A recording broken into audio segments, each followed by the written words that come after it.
So Daily Drop, I'm here with Charles Kim. We've talked about this a lot, but for our audience, you work with lots of NBA basketball players in the NFT space. How did this come about?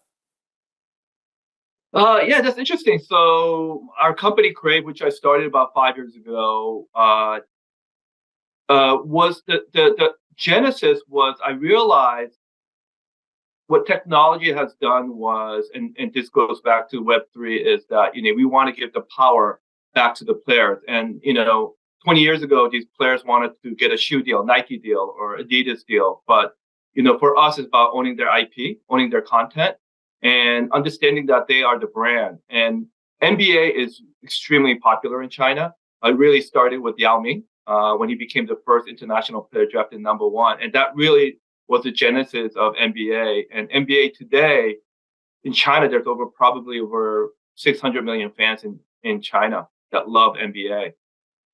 So you can get into that for our audience because I'm sure there's a lot of people who don't realize like how voracious that appetite is. Like what is the appetite like for the NBA in China? Oh, NBA probably this for NBA particularly, China is the second biggest market. It's worth billions, right? Because of the scale that you see. I mean, China has 1.5 billion people. If one third are probably NBA fans, and NBA is shown. All the games are shown in China, so the fans can see the games.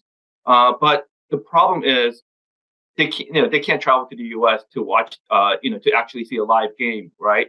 So what we're trying to do is how do we connect the players who are the brands themselves in creating content and connect to the fans in China in a way that is more intimate. Okay, by we you mean your company, right? Crave, right? Right. Okay, so what do you So do? Can you talk about like certain players you're working with and what you're doing?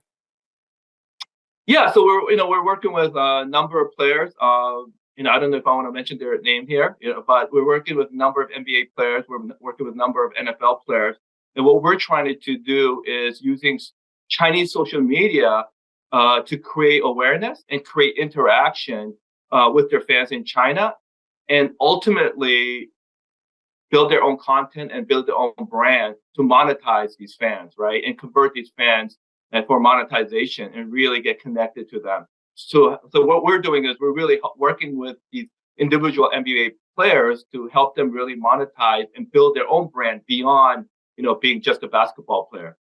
Yeah, and look, I respect, that you have certain things that you're allowed to say, you're not allowed to say, but you're talking about superstars, right? Very, very, very famous NBA players, not like number 12 on the bench. Right, right. So we work with some, famous retired players and some famous, current players. Um, Now, a lot of these guys don't know China. They don't understand it. Obviously, they know there's a lot of NBA fans, but for them, the disconnect is they don't know how to connect to these fans in a way that they can increase the number of fans, increasingly number of fans, as well as, how do we monetize these fans. Right, and obviously, like, there's lots of opportunities for NBA players in China, but what about Web3? Like, because there's a lot of opportunity in Web3 for NBA players as well, right?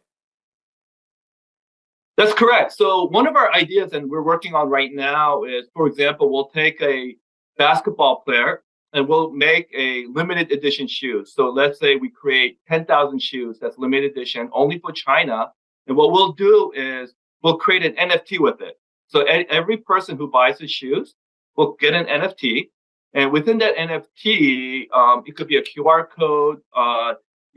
There's a mechanism where they'll get additional content, but beyond that, it enters them so almost like a contest where maybe 5 out of 10,000 buyers will win, additional prize.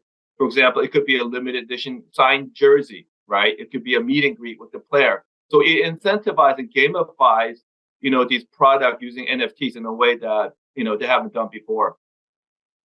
Very powerful, especially if you consider like just the voracious appetite that China has for the NBA, and you know, I, anyway, I think it's amazing what you're doing, and I don't think there's a lot of people doing it. So I don't know. Would you encourage people to look into China? Well, absolutely.